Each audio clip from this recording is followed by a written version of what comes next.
24 மணி நேரம் அன்புன்ற தன்மையில இருந்துட்டீங்கன்னா நீங்க உங்க வாழ்க்கையில நினைச்சு கூட பார்க்க முடியாத மாற்றங்கள் எல்லாம் ஏற்படும். கொஞ்சம் கூட நீங்க நினைச்சு பார்க்க முடியாத பெரிய பெரிய மிராக்கிள் தான் நடக்கும்.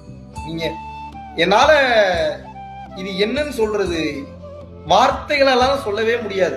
நினைத்து கூட பார்க்க முடியாத மாற்றங்கள், நினைத்து கூட பார்க்க முடியாத மாபெரும் விஷயங்கள், நீங்க உங்க வாழ்க்கையில யோசிச்சு கூட பார்க்க முடியாத மாபெரும் மாற்றங்கள் உங்க வாழ்க்கையிலும் சரி, உங்களை சார்ந்தவர் வாழ்க்கையிலும் சரி, உங்களை நினைப்பவர்கள் வாழ்க்கையிலும் சரி, மாபெரும் மிராக்கிள்ஸ் நடத்தக்கூடிய வலிமை இந்த அன்பிற்கு மட்டும்தான் உண்டு. தயவு செய்து புரிந்து கொள்ளுங்கள்.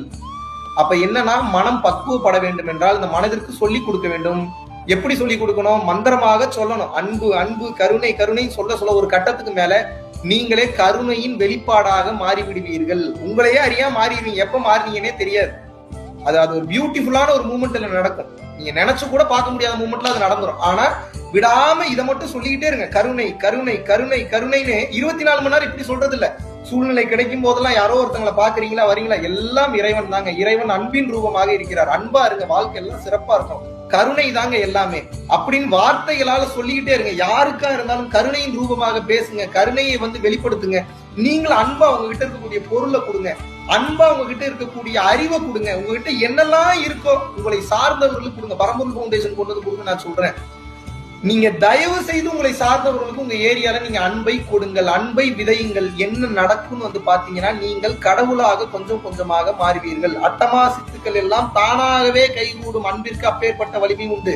அனிமா மகிமா லகிமா கரிமா பிராப்தி பிரகாமியம் மசித்து மீசத்துவம். இந்த அட்டமா சித்து மட்டும் இல்லாமல் பல கோடி சித்துக்கள் கணக்கெல்லாம் சொல்ல முடியாது. எண்ணற்ற சித்துக்கள், சர்வ சித்தின்னு சொல்றார் வள்ளல் பெருமான். இதுக்கு ஒரே வழி ஆன்ம உருக்கம். ஆன்ம உருக்கம்னா அதுக்கு பேர் கருணைன்னு அர்த்தம். கருணையாக இருக்க இருக்க உங்களது பாடி மெக்கானிசம் மாறுறத கவனிப்பீங்க. மிராக்கிள் நடக்கிறத கேட்டு மிரண்டு போவீங்க. நீங்க பிரார்த்தனை பண்ணீங்கன்னா அதுக்கு அவ்வளவு வலிமை உண்டு. பிரார்த்தனை பண்ண பண்ண பண்ண பண்ண மொத்த வாழ்க்கையும் மாறுறத நல்லா கவனிப்பீங்க. பெரிய பெரிய மிராக்கிள்லாம் நடக்கும். பாக்குறவங்க உங்களை கடவுள்னு சொல்லுவாங்க. மிக உயர்ந்த ஞான நிலையை அடைஞ்சிட்டீங்கன்னு சொல்லுவாங்க. நீங்க நினைச்சு கூட பார்க்க முடியாத மாற்றம் எல்லாம் நடக்கும்.